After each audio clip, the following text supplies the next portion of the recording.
Só uma pergunta. Olá, sejam muito bem-vindos à Escola da Família, um projeto que tem como objetivo auxiliar famílias, pais, educadores na difícil tarefa de educar nossas crianças e jovens. Para isso, criamos esse espaço fértil de diálogo e reflexões, trazendo uma variedade de temas que extrapolam as salas de aula em aspectos mais amplos e fora da caixa. Eu sou o Lucas Medeiros e o nosso tema de hoje é criança e natureza. E para falar sobre como os efeitos da natureza na saúde integral da criança, bem como todo o processo do desenvolvimento humano e os seus complexos desafios contemporâneos, tenho o prazer de convidar um médico, pediatra e da família, especializado em medicina antroposófica, grande pesquisador, professor e um grande amigo, Ricardo Gelman. Muito bem-vindo, Ricardo. Eu fico muito feliz de ter você aqui com a gente. Um grande professor, né? E amigo, e com certeza vai trazer muita contribuição para a nossa discussão. Acho que a ideia de trazer um médico para falar sobre essa relação da criança e da natureza tem muito sentido para a gente agora. E eu queria começar. Então, muito obrigado, Ricardo Gelman, né, pela sua presença. E eu queria falar, né, que esse tema, né, criança e natureza, ele começou a fazer sentido para mim quando eu comecei a entender e enxergar tantos estudos relevantes, né, e sendo implementados dentro das escolas e referenciado pelas famílias.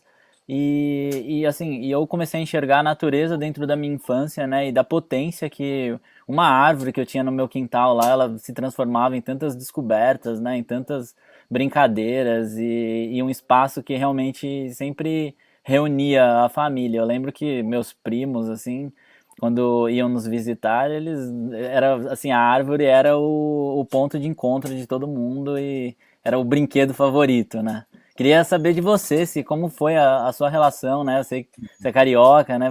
Nasceu num lugar que tem muita relação com o meio ambiente. Queria saber como foi para você a sua infância, uma memória sua de natureza. Então, Lucas, primeiro eu queria dizer que é um prazer estar aqui contigo no Escola da Família, um projeto lindo, e eu, como pediatra, tenho o maior interesse de compartilhar aqui as minhas experiências. Então, como você disse, eu fui criado num ambiente muito privilegiado, Rio de Janeiro, nasci na década de 60, então já lembro de uma primeira experiência entrando na Praia do Flamengo, que era mais limpa na época, e de repente o chão se mexeu. E aí, quando eu percebi, era uma raia que estava debaixo de mim e ela saiu nadando assim. Eu achei impressionante. Mas eu queria contar uma experiência também da praia com o meu irmão gêmeo, que eu tenho um irmão gêmeo, a gente deitado na areia, num final de tarde, a gente de repente se percebeu que a gente estava grudado no planeta Terra, de costas, e que a gente poderia estar, em relação a outros países, meio de lado, ou de baixo, se os japoneses estivessem para cima. A gente teve essa sensação assim, olha, a gente está no universo, a gente está conectado, a gente está aqui deitado na Terra, mas a gente pode estar de barriga para, assim, pode estar de cabeça para baixo, sei lá. Então, essa conexão assim com aquele ambiente, a areia estava quentinha, a gente se sentiu grudado no planeta. Isso foi uma coisa inesquecível. Não. E eu frequentava também muito o Jardim Botânico do Rio, e eu tinha uma mania de procurar cachoeiras. E aí eu descobri umas cachoeiras lá, então assim, eu tive experiências como se estivesse no meio da floresta, no meio do mato, só que dentro da cidade. Nossa, Porque isso é o incrível. Jardim Botânico faz parte da maior floresta urbana do mundo, né, que é a Floresta da Tijuca. Então, de repente, entrando mais lá, eu percebia, puxa, que loucura, né? Estamos aqui, e aí tinha, naquele momento, assim, grandes encontros com árvores de abraçar, de sentir acolhido. Então, sou muito grato às experiências que ficaram para o resto da vida, me deram uma conexão com a natureza. Nossa, que riqueza, hein, Ricardo? É um privilégio mesmo poder crescer e num lugar tão especial assim, né? E essas suas experiências demonstram até, acho que o que você se formou, assim, essa interesse Uhum. pela descoberta de um pesquisador deve ter muito a ver aí com a sua infância. Então o Ricardo tem um material, né, Ricardo, para compartilhar com a gente, que eu acho que é muito importante, assim, essa visão médica, né, essa visão pediátrica sobre esse assunto, né, para a gente trazer um ponto mais complexo dessa discussão, né, trazer um ponto de complexidade muito importante, assim, que é a relação da criança com a sua saúde física, né? Então acho que é um bom ponto de partida. Se você quiser compartilhar a sua tela, eu já coloco aqui para o pessoal poder enxergar também. Sim, eu vou compartilhar minha tela e também dizer um pouco da minha trajetória, né? Como é que eu cheguei a introduzir essa temática da saúde e natureza dentro da pediatria.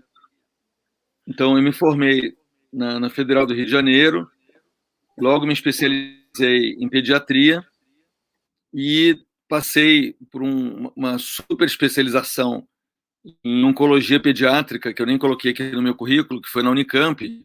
E a partir dessa experiência de super especialização, eu percebi que meu caminho era o caminho do contrário, da desespecialização. Então, eu queria mais abranger uma visão de saúde, de que me focar numa doença específica. Então, eu me tornei médico da família, comecei a atender os pais das crianças com câncer e também escolhi, dentro de uma abordagem complementar, a medicina antroposófica, que eu fiz a formação. Então, mas desde a época da faculdade eu já estudava essas novas formas de olhar sobre a saúde. A medicina antroposófica foi a minha escolhida, depois de ter estudado medicina chinesa e homeopatia. Depois, pela minha paixão pelos animais e entender o ser humano do ponto de vista da relação com os animais, eu fui fazer meu mestrado na USP em anatomia comparada e embriologia, que me deu uma visão de evolução muito interessante, que a gente não aprende na faculdade. E depois eu fui para um caminho mais aplicado na ciência, que é o doutorado com uma planta medicinal e o pós-doutorado em neurociência na área de dor. Foi uma trajetória grande na Unifesp. E aí, nos últimos anos, é que eu resolvi trazer toda a minha formação, que a gente chama hoje de medicinas tradicionais complementares integrativas, o termo da OMS, para a pediatria, e a gente criou a primeira unidade de pediatria integrativa do Brasil. Foi na USP, uma experiência muito legal de trazer musicoterapia, de trazer toques com efeito terapêutico, compressas, uma série de coisas assim, trazer elementos de qualidade de vida para as crianças. E a gente já incluiu nessa unidade uma intervenção baseada na natureza, com o trabalho da Juliana Gatti, que é uma super amiga e inovadora nessa área. Até saiu no Globo News essa experiência. E atualmente eu Legal tô... que a gente entrevistou ela também, Ricardo. Legal, então Aqui a na Escola Juliana... da Família. Então, acho que foi Então, muito importante, assim, essa conexão. é legal ter comentado. E a Juliana também entrou no nosso comitê de pediatria do consórcio acadêmico que eu presido. E também eu tive a experiência de criar a primeira pós em pediatria integrativa, que formou agora, fim de semana passada, 40 pediatras do Brasil inteiro. E presido esse consórcio, que é uma rede de pesquisadores nessa área, e a gente está bem ligado ao OMS, enfim. Então, só para me apresentar um pouco melhor e deixar aqui o contato do site do consórcio, que é onde a gente reúne todas essas evidências. Eu queria dedicar primeiro a minha fala a uma compreensão maior da pandemia, considerando que tem tudo a ver com esse tema saúde e natureza e criança e natureza, porque o território desse vírus, né, do coronavírus, é o território dos morcegos, que vivem no seu espaço íntimo, chamado cavernas, e o coronavírus, para eles, não é doença, é um vírus comum. Mas no momento que o ser humano rompe uma relação, vamos dizer assim, gentil, respeitosa, equilibrada com a natureza, aí começam a haver essas doenças chamadas zoonoses, que aí ninguém sabe por que caminhos ele chegou a nós, porque é o terceiro coronavírus que já afetou o ser humano como epidemia. E um foi pelo camelo, o MERS-CoV-2, outro foi por esse animal, que eu não me lembro direito se era musaranho, e agora ninguém sabe o intermediário entre morcego e ser humano, mas assim, a gente vive uma crise ecológica, é uma pandemia basicamente ecológica. E aí eu queria trazer um conceito já fundamental, que é muito caro para os pediatras, de que a Você está criança... compartilhando sua tela? Eu tô. Ah, Peraí. Ué? Você não está vendo, não? não. Você precisa compartilhar aí no botão Share Screen aqui do... Peraí. Então vamos lá.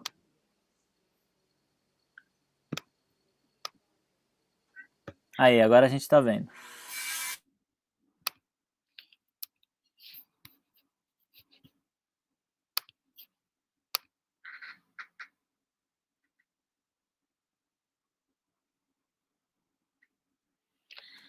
Perfeito, agora eu estou enxergando. Então, eu gostaria de dedicar essa aula à nossa pandemia, que é um momento muito importante para toda a humanidade, muito dramático, muito trágico, mas que traz uma reflexão exatamente sobre esse tema que a gente está conversando hoje aqui, sobre natureza e criança, natureza e saúde, considerando que ela é considerada uma doença ecológica, no sentido de uma quebra de uma relação gentil, respeitosa, muito integrada, conectada com a natureza, porque a gente só pode imaginar que a gente invadiu de uma forma desrespeitosa territórios, destruindo e aí podendo entrar em contato com um vírus que vivia de uma forma totalmente equilibrada, fisiológica nos morcegos. E a terceira vez que isso acontece, né? É a terceira epidemia de coronavírus que a gente está vivendo agora. A primeira foi o SARS-CoV, o primeiro com os aranhos como intermediários. Já teve com camelo, que foi bem grave, no Oriente Médio. E agora a gente está vivendo uma realmente pandemia ligada a essa relação desequilibrada com a natureza. Um tema que é muito caro para os pediatras, que eu queria trazer aqui. A gente recapitula o desenvolvimento dos vertebrados, que são esses seres que têm o eixo central, né? Começa com os peixes, e é exatamente o movimento do recém-nascido que lembra muito o movimento dos peixes, que saem da água. Então, nascer significa um peixe que saiu da água e que demora uns 3 meses para poder começar a se relacionar bem com a gravidade, sustentando a cabeça, né? O tônus cervical começa com 3 meses, que é algo que foi desenvolvido, o tônus cervical, pelos sapos, os anfíbios. E com 3 meses a gente tem 1 ano de vida, se a gente contar os 9 meses aquáticos, então é a hora que a gente realmente faz 1 ano de vida, nasce de verdade, com 3 meses. E aí quando a gente tem 7 meses, a gente começa a virar quadrúpedes, engatinha de uma forma braço e perna junto, homolateral, como o réptil. No desenvolvimento normal, a gente dá um salto evolutivo gigantesco. No 8º mês, a gente engatinha de forma cruzada, né? Que nem mamífero. E aí, com 11 meses, a gente é aquela fase que a gente fica de cócoras e morde tudo. É a fase primata. E 1 mês depois, por um mistério da evolução, a gente entra na fase Homo erectus. E aí começa todo um desenvolvimento no segundo ano de vida, e considerando todos os dias da gravidez, mais esses 2 anos de vida, a gente tem hoje a visão de que esses primeiros 1000 dias de vida, eles representam a base da saúde para o resto da vida, em termos de alimentação, de experiências de carinho, de toque, de contato com a natureza. Então, é muito importante a gente levar em conta esses primeiros 2 anos de vida. Esses 2 anos de vida, e chegando até o terceiro, em que a gente passa da postura ereta e chega ao momento de autoconsciência, com 2 anos de vida, eles representam a grande passagem do primata para o Homo sapiens, que é essa fase que eu estou aqui comparando do desenvolvimento dos Homo erectus e Homo habilis com o Homo sapiens, recapitulando em pouco tempo toda uma história evolutiva fundamental. Então, ninguém nasce Homo sapiens, você se torna Homo sapiens. Ninguém nasce ser humano, você se torna humano com desenvolvimento. E um grande neurocientista chileno, quer dizer, dois, né? Maturana e Varela, tem uma teoria da evolução dos hominídeos, que eu acho linda e tem tudo a ver com o tema da relação com a natureza, que eles dizem que o futuro do Homo sapiens vai ser o Homo sapiens amans, ou seja, a capacidade de amar é uma aquisição moderna do ser humano, e a primeira manifestação do amor é com o nosso entorno, com a natureza e com tudo que nos cerca. Então, a criança em desenvolvimento é uma mágica, porque a cada ano ela está recapitulando milhares ou milhões de anos. E a gente tem basicamente 3 grandes inteligências que vão se desenvolver ao longo do que a gente poderia chamar de 3 infâncias. Uma primeira infância bem motora, sensorial, bem do movimento, da exploração dos sentidos e do movimento, que é uma infância reptiliana, que coincide com o processo de neurodesenvolvimento explosivo, que vai culminar com 7 anos, com o final da mielinização. É como se fosse um parto que acontece, um outro parto, né, depois do parto na maternidade, em que a criança, ela, a partir desse momento, ela começa a entender e se perguntar, ela vira um filósofo com 7 anos. Isso tem a ver com uma maturidade.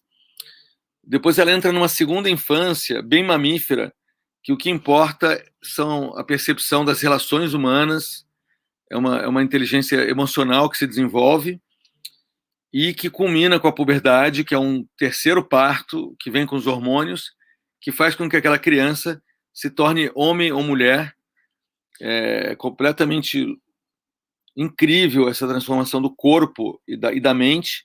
E aí a gente vai entrar numa fase de enorme inteligência cognitiva, uma inteligência de compreender o sentido das coisas, mas com muita capacidade, que vem junto com os membros. É muito interessante, né? A cabeça a 1000 por hora, com 14, 15 anos, 16, se preparando para entrar na faculdade, para quem vai fazer, e os membros crescendo, e a gente, no meio da faculdade, que entra antes dos 21 anos, a gente termina essa maturidade e se pergunta quem eu sou, o que eu quero da vida, o sentido da vida. Então, falar sobre infância e natureza, a gente tem que olhar a infância em 3 grandes dimensões, né?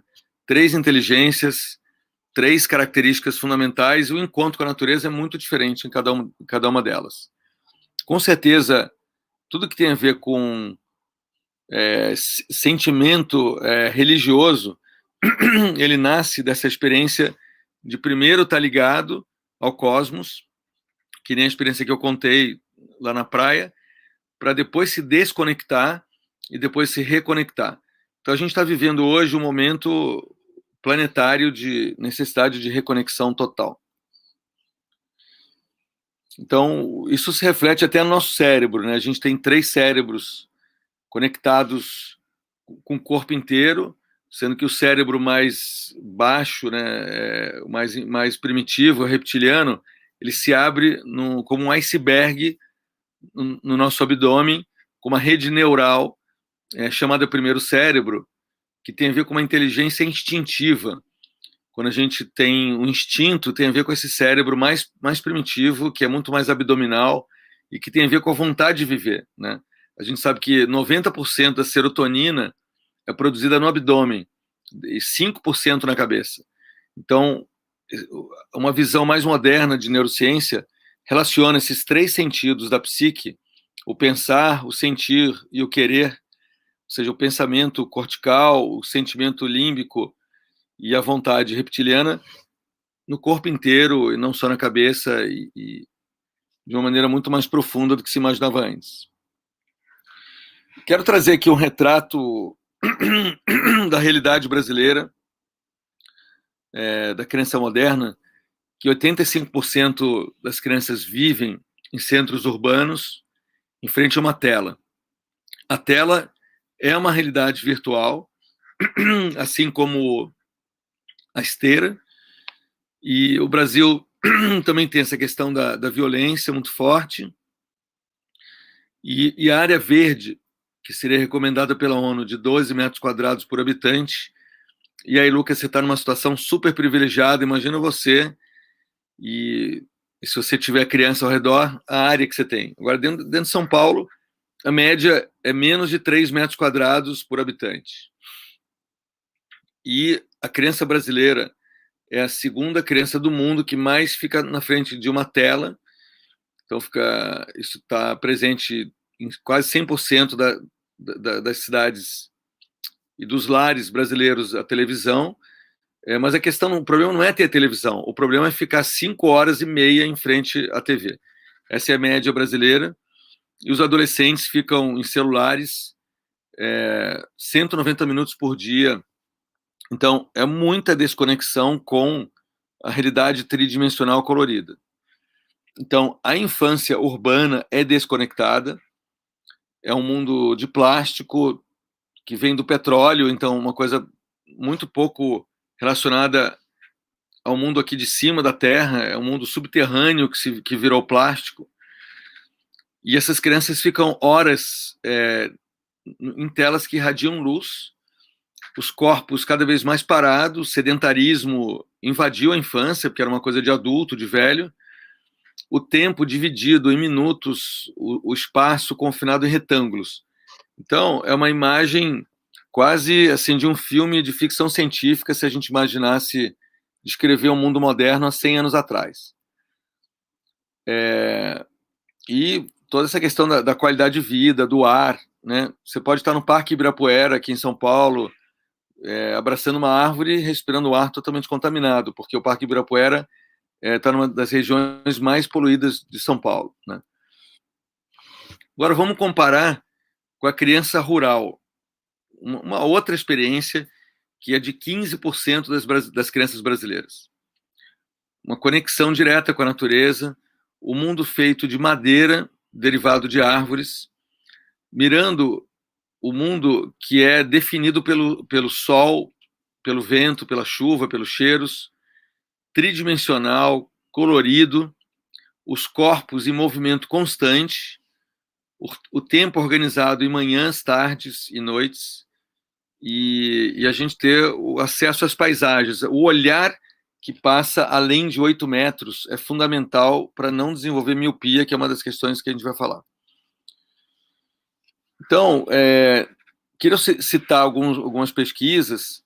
Esse estudo foi feito incluindo 5 países europeus, a partir de um estudo anterior que tinha sido feito na Suécia, observando que crianças de escolas Waldorf, que têm um estilo de vida e uma alimentação diferente, eles têm menos alergia, 50% menos alergia em termos de rinite, asma e tudo isso, do que as crianças de escolas com o mesmo nível socioeconômico, com a mesma genética. E esse estudo aqui envolveu 15 mil crianças, e a conclusão foi que basicamente tinha a ver com estilo de vida, né? Menos uso de antibiótico, menos uso de alimentos processados, uma diferença muito significativa na alimentação, especialmente. E agora o grupo da USP, do Instituto da Criança, que eu estava lá contando que a gente introduziu a pediatria integrativa, tem uma professora, Andréa Watanabe, que seria legal até um dia você entrevistar ela, que ela, a partir da influência de pais, resolveu estudar a intervenção da alimentação sobre doenças graves que afetam o rim, e ela vai agora começar a comparar a flora intestinal, a microbiota intestinal de crianças Waldorf com crianças de escolas normais, porque essa relação com a natureza e a alimentação é totalmente diferente. Então, o estilo de vida, a condição moderna é uma condição em que nasce o estresse, a velocidade, o excesso de informação, e vai sumindo a calma interior, a vagarosidade, a paciência, o movimento corporal vai sumindo, e a gente vai perdendo o quintal, vai perdendo a rua, o terreno baldio, o campinho do bairro onde a gente jogava futebol, e tudo isso vai começando a murchar dentro desse desenvolvimento. Então, falar de criança e natureza é muito mais falar de uma desconexão do que de uma situação que deveria ser normal. A gente fala da conexão, essa situação da criança rindo na árvore, né? Por isso, o grande jornalista Richard Louv, que a gente tem que louvar o Louv, que trouxe e cunhou essa terminologia, que parece um termo médico, mas foi um termo cunhado pelo jornalista, transtorno de déficit da natureza, trazendo o mapa do mundo, de que a gente precisa rever urgentemente essa questão, né?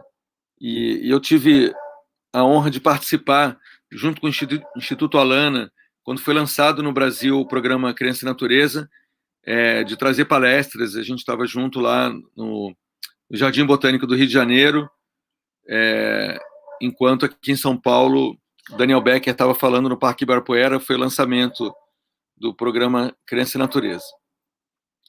Então, eu quero trazer alguns dados importantes sobre o risco para a saúde infantil em termos do efeito orgânico e psíquico.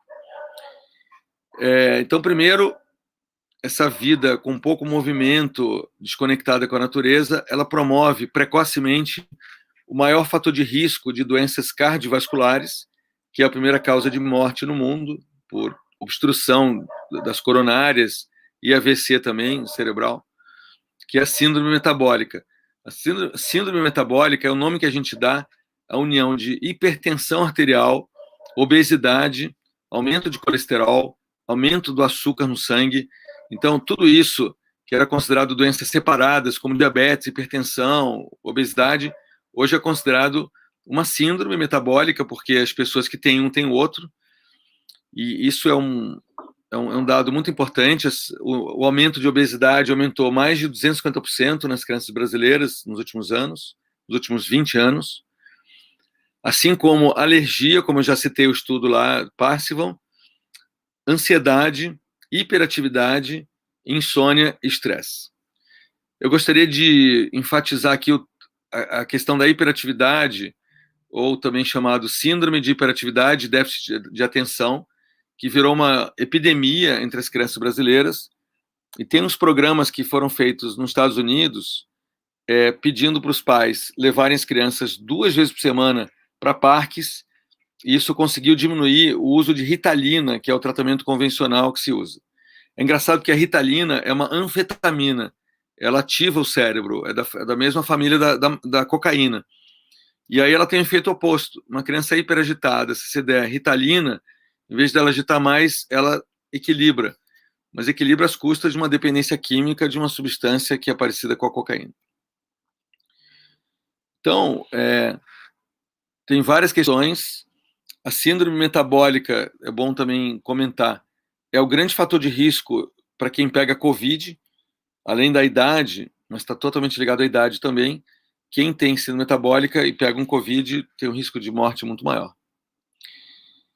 Então, esse tema da síndrome metabólica é considerada uma pandemia também, global, emergente, que é sorrateira, que é um desequilíbrio autonômico, ou seja, um desequilíbrio ligado ao sistema nervoso autônomo ou estresse associado ao sedentarismo. Aqui estão os fatores que eu já citei, que fazem parte da síndrome metabólica. Você tem que ter 3, pelo menos, para se encaixar. Uma barriguinha, uma pressão arterial um pouco aumentada e um colesterol um pouco aumentado, por exemplo. E é um problema seríssimo aqui no Brasil, de saúde pública, ligado à desconexão com a natureza. E a obesidade aumentou também muito nesses últimos 20 anos. Uma instituição chamada Children and Nature Network avaliou essa polaridade que tem no Brasil. A maior biodiversidade assim, em termos de natureza do mundo, e as crianças vivendo uma pobreza, um déficit de natureza. Então, temos assim cenas lindas para a gente poder valorizar, resgatar, fazer propaganda de toda isso que está ficando mais raro, né?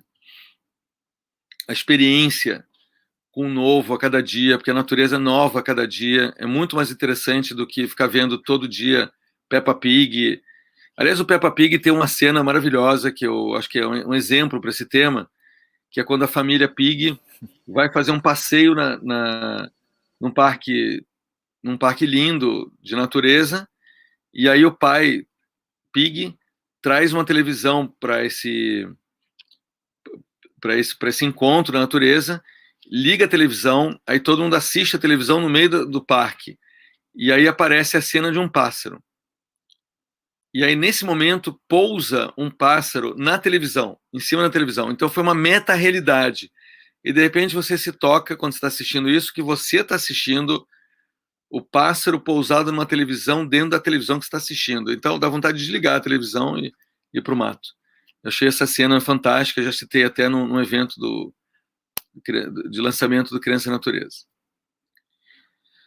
Então, tem vários grupos agora trabalhando com essa questão de parques saudáveis. O WWF está montando um programa agora nessa direção.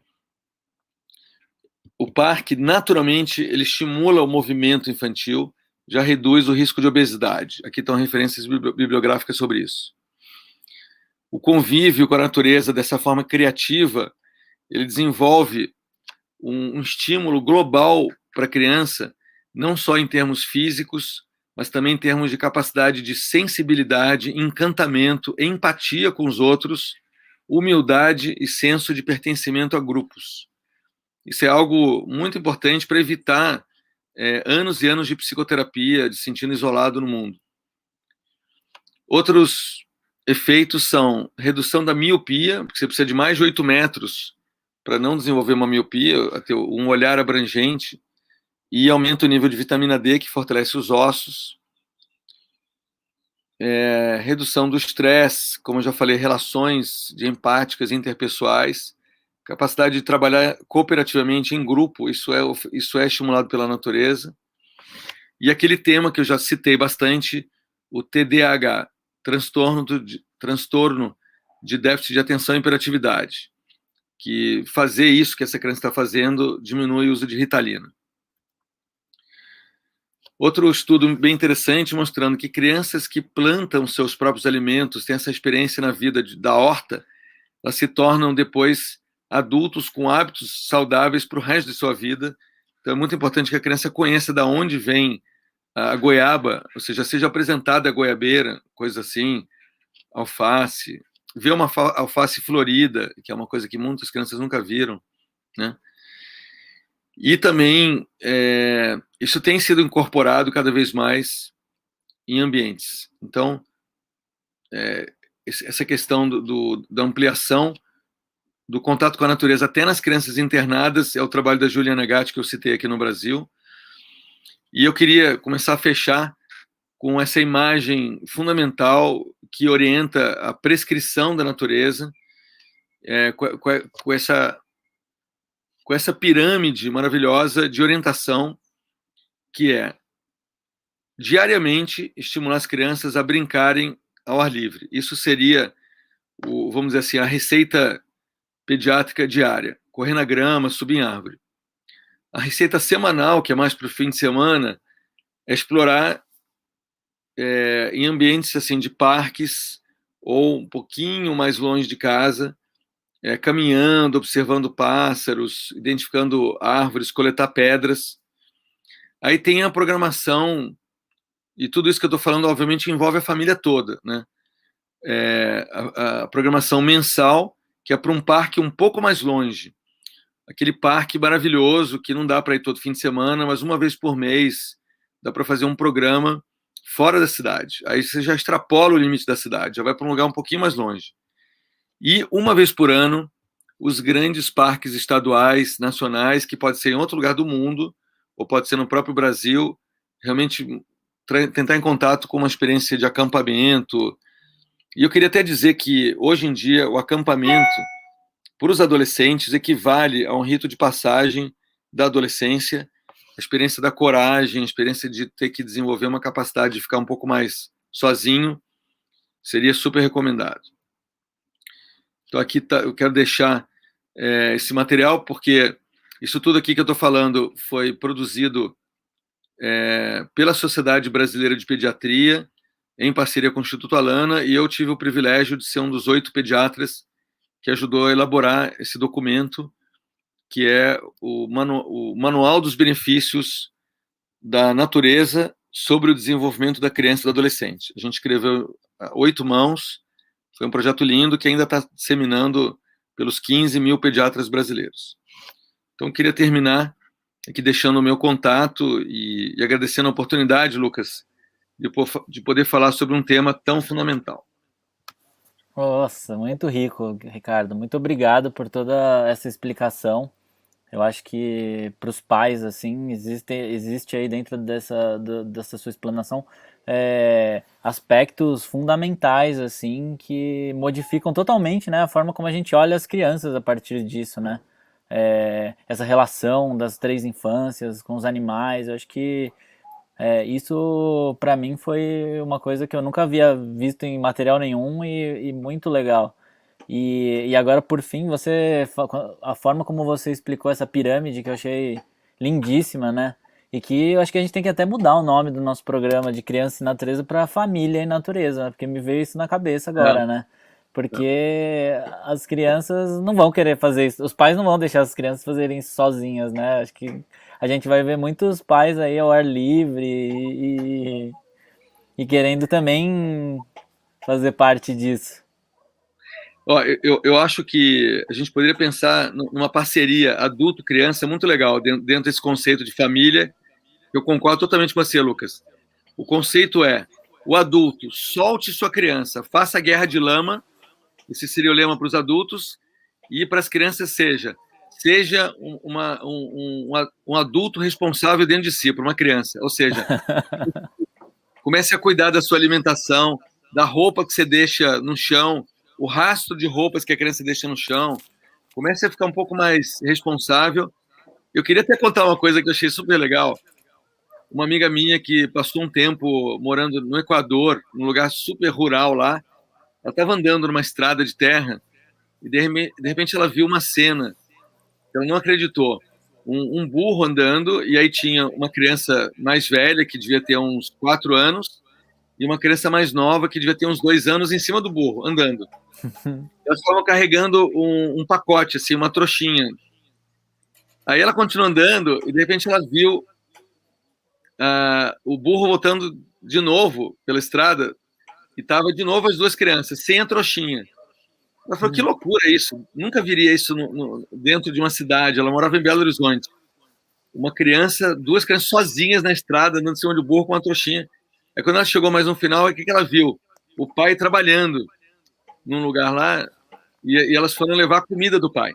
Então, olha só como que a gente lida com as crianças nossas, urbanas, e que se tornam super dependentes. A gente não deixa elas nem andarem para fora de casa. Imagina andar numa estrada em cima de um burro. Então, a gente subestima muito as crianças.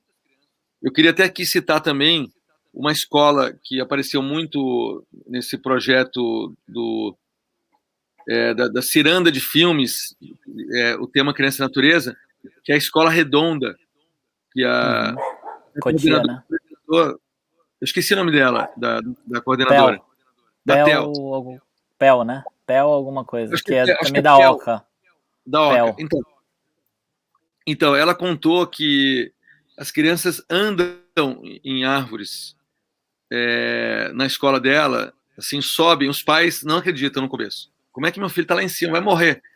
E isso é uma coisa humana que a gente perdeu, sabe? De uma destreza motora, de uma capacidade de desenvolvimento. Então, assim, os pais estão precisando realmente fazer um caminho, né? E aí levar as crianças juntos. Eu concordo contigo totalmente. Agora tem um desafio. Pode falar. Não, só falar que eu mesmo consegui fazer um ano isso, um programa. Eu fiz com meu filho um programa que apareceu até no jornal, que foi o programa da lama, uma vez por semana, de manhã. Eu não trabalhava e levava ele numa pracinha perto de casa, em Genópolis. A gente só levava um balde, mais nada. A gente cobriu na Praça de Buenos Aires um lugarzinho que tinha uma água e a gente levava um balde. A gente só ia fazer lama. Eu fazia riozinho de lama, não sei o que. Aí juntava um monte de criança e as babás vestidas de branco, elas não podiam se Nossa. sujar. E aí eu, como pediatra e pai, autorizava as babás a deixar as crianças se sujarem. Eu falava, eu me viro com os pais depois. E foi uma coisa, um ano de experiência que ficou famoso naquela praça. Era um balde, não exigia nada financeiro, foi só uma disposição. Infelizmente, eu não consegui mais manter esse programa, mas é um exemplo que eu estou falando aqui fundamental. Muito legal. Acho que tem um desafio aí na nossa narrativa, né, que você apresentou para a gente, que é esse desafio da contemporaneidade, né? Eu acho que quando você traz essa diferença entre o rural e o urbano, fica muito explícito, na verdade, que a população está na área urbana, ela ocupou essa área urbana, e fica muito desafiador a gente pensar que, assim, e falar para os pais que agora eles precisam, sei lá, liberta seus filhos, deixa eles irem levar a minha comida até o meu escritório. Imagina, assim, uma criança hoje em São Paulo saindo para levar a trouxinha de marmita para um pai, assim, que trabalha na Avenida Paulista, né? Eu acho que seria uma coisa bem inusitada e difícil de convencer um pai a fazer isso. Então eu queria, primeiro, inclusive até no livro que você citou, A Última Criança na Natureza, ele aponta como algo contemporâneo para essa questão é, de, do déficit de natureza, né? Inclusive nas regiões rurais, eles existiam dentro do livro um estudo apontando para uma diminuição, né, do contato com a natureza mesmo, de uma percepção também maior de violência e acho que também causada pelas mídias e pelo excesso de informação que a gente vive hoje também. Então eu queria que você contasse um pouco o que o pai pode fazer, assim, porque eu acho que os pais que estão nos ouvindo são muitos pais urbanos, né, que estão preocupados com essa situação. Então, o que eles podem fazer dentro da realidade deles, assim, e depois também acho que não tem como a gente fugir desse assunto, que sempre aparece, eu acho muito engraçado como a gente vai falar de criança e natureza e as telas aparecem. E aí que sugestão que você dá também para os pais minimizarem esse problema, ou integrar a tecnologia, né, a essa fase de descoberta, né? Eu acho que tem uma imagem talvez muito boa desse debate que a gente está fazendo, que é os tons de cinza, né? Ou seja, entre o ideal e o real, você tem muitas camadas, né? Acho que a gente tem que pensar em novos modelos de urbanização, novos modelos de estilo de vida. Você é um exemplo mesmo. Você está fora de São Paulo e na tela. Então, acho que tem uma dica aqui muito importante. Começar pequeno. Uma grande reflexão é como nascer, de cesárea ou parto normal, né? Isso já é uma opção entre natureza e tecnologia, que cesariana é uma tecnologia não necessária, né? Assim, para 80 ou 90% das mulheres. Mas às vezes é a mesma coisa, né? Aquela mesma família que é muito urbana, então ela também quer definir o parto cesariana no horário certo, não quer ter a experiência. Isso já é um ponto fundamental. Se uma mulher hoje, brasileira, quiser ter um filho na Califórnia, não vai ter opção, vai ter que ser parto normal. Porque eles não deixam fazer cesárea, a não ser que haja uma indicação médica. A indicação médica é em 10% dos casos. Então vamos pensar pequeno, do pequeno para o grande, né? Antes de pensar em colocar as crianças em cima de um burro na Avenida Paulista para levar o lanche lá para o seu pai, vamos pensar no minhocário, né? O minhocário, ele seria uma primeira experiência. Você pegar o resto da comida e a criança cultivar em casa uma terra fechadinha, sem cheiro, bonitinha, que ela alimenta com casca de banana, entendeu? Ou com resto de fruta. Então já começar a ter isso em casa, 3 andares, é um pequeno edifício, o edifício de minhoca. sem cheiro, inodoro, mas assim, aí já começa a criar um vínculo. Outra coisa é pequenas mudinhas, né? Começar a encantar a criança e o adulto com as suculentas. As suculentas, você pode viajar uma semana, você não regala, elas não morrem. Então, começar a fazer um jardim de suculentas em casa, porque as suculentas são super resistentes, resilientes. E aí, quem tiver um pouco mais de coragem, uma planta com flor, tipo uma gloxínia, e começar a regar ela com amor. Então, eu acho que a coisa tem que pensar em tons de cinza, em camadas de experiências novas, né? Até a possibilidade, eventualmente, quem tem uma casa, de ter, sei lá, um pintinho ou um filhote de pato, e aí tem um pato em casa, uma galinha. Ou seja, a gente começar a usar um pouco, sair um pouco daquela coisa assim. Você usou uma palavra na tua abertura hoje, levar os pais a saírem fora da caixinha, né?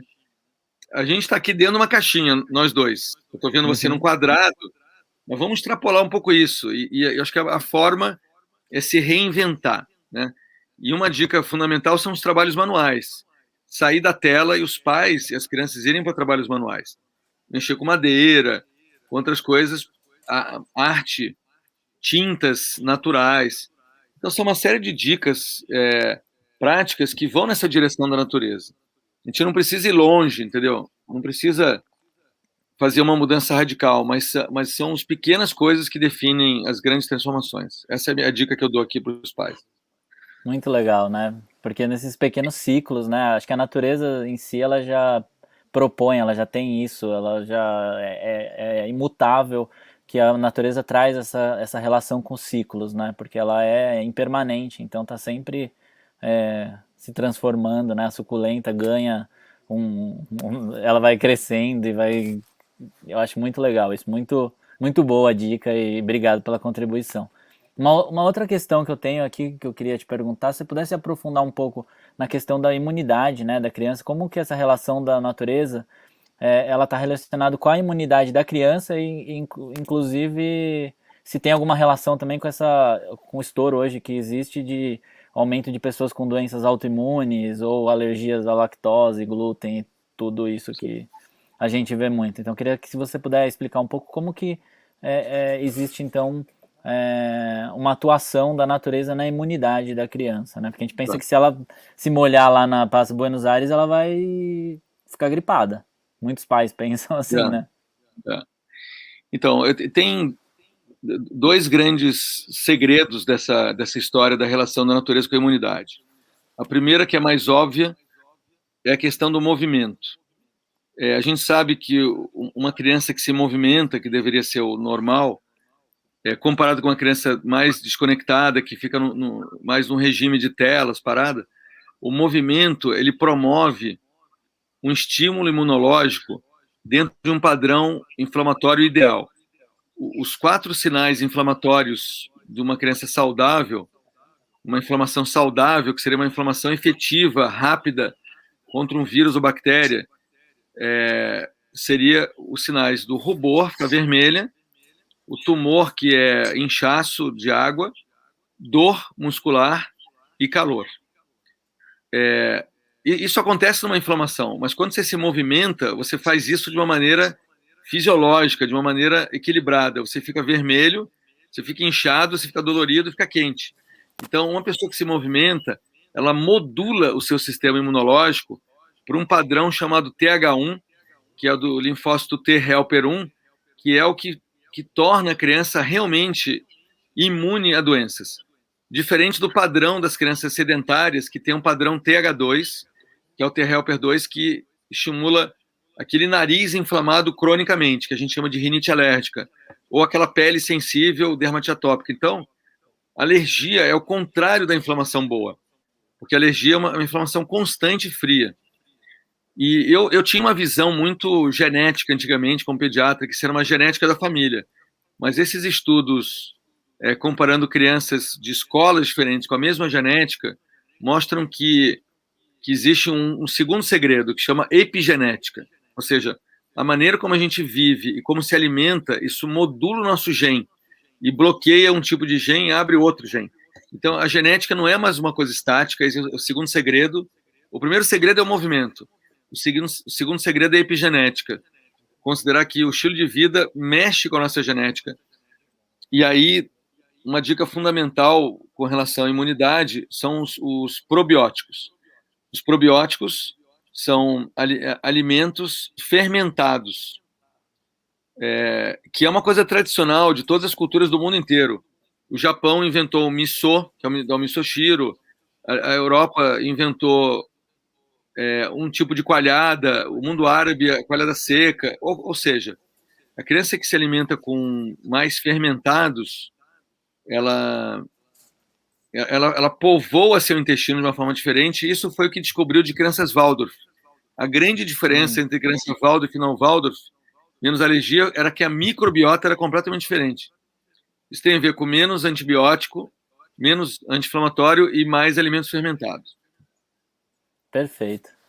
Muito obrigado, viu, Ricardo? Antes da gente finalizar, e acho que se você puder contar um pouquinho, né, de qual é o futuro que quais são os seus projetos, o que você está trabalhando para o futuro, né? Porque eu acho sempre muito interessante. Todo mundo que passou aqui eu perguntei, porque eu sou curioso e quero saber o que o pessoal está fazendo, e outra porque eu acho que tem tudo a ver para o cenário que está tão instável e a gente não sabe para onde vai o mundo. Então eu queria muito saber o que você está fazendo. Se você quiser também deixar um recado final para os pais que estão nos ouvindo, fica à vontade. Então, primeiro eu quero revelar aqui um pouco de planos, né? Porque o futuro é incerto. Se for permitido, né? A conjuntura de encontros de pessoas é que permite também que nosso futuro se organize, né? Mas eu tenho um sonho de criar um centro de saúde infantil baseado na natureza. Então, hoje está surgindo um novo conceito que se chama terapias baseadas na natureza. Desde da intervenção com a fenomenologia do Goethe, que está sendo feito por um grupo no HU da USP, até ecopsicologia, que é uma outra escola. Então, tem várias técnicas, várias metodologias, mas eu tenho vontade de poder escolher um local com um grupo de pessoas, provavelmente entre Rio e São Paulo, porque é o eixo que eu vivo, onde eu nasci, onde eu posso imaginar. Mas eu penso fazer isso depois de visitar centros que tenham alguma coisa parecida no mundo. No Brasil eu não conheço ainda nenhum centro que tenha feito isso. Centro de saúde, não de doença, né? Então é um sonho de poder criar uma experiência e poder viver mais nesse contato e obviamente, fazer pesquisa e estar conectado ao mundo inteiro nesse projeto. É um sonho para o futuro. Acho que depois dos meus 60 anos, estou pensando nisso. Eu vou fazer 60 anos daqui a 2 anos e meio, então já está chegando lá essa ideia. Não é aposentadoria de jeito nenhum, é o contrário, é trabalhar mais, só que mais perto da lama, né? Mais perto da madeira. Te entendo bem. E o que eu daria de dica para os pais é coragem, pessoal. Coragem de ousar, no sentido de usar a criatividade. Eu acho que a coisa mais humana... Tem duas coisas que eu acho que são as mais humanas de todas, né? A primeira é a criatividade e a segunda é o bom humor. Então, a gente tem que ousar no sentido de preservar isso e não virar um adulto sério, seco, não criativo, que acha que a vida é cinza. Quando eu falei os tons de cinza, depois eu até fiquei pensando nisso, né? Não foi uma boa palavra, né? Devia ser os tons de cores, né? A gente tem que ficar colorido. Então é isso, pessoal. Acho que essa é a minha dica. E a gente tem muito a aprender com as crianças. Que somos nós mesmos, né? A gente já foi criança. Então, preservar a infância dentro de nós, acho que talvez seja a dica mais legal.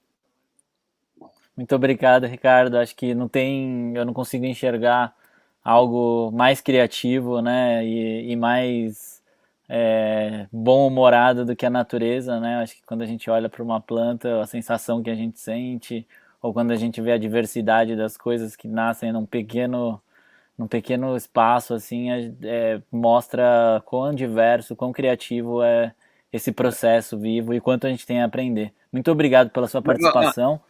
Obrigado. Eu só queria Fala. dizer uma coisa para as crianças, tá? Vamos Queria dar lá. um segredo para as crianças. Olhem uma goiabeira. Pede para os pais de vocês levar vocês numa goiabeira. Depois pede para levar para outra goiabeira. Vocês vão ver que elas são diferentes. Então a grande dica é que não tem duas goiabeiras iguais no mundo. Então, essa é a dica que eu dou para vocês, tá? Comecem a olhar as goiabeiras e subam nelas. Muito obrigado, Ricardo. Até a Nada. próxima. Até a próxima. Um grande abraço.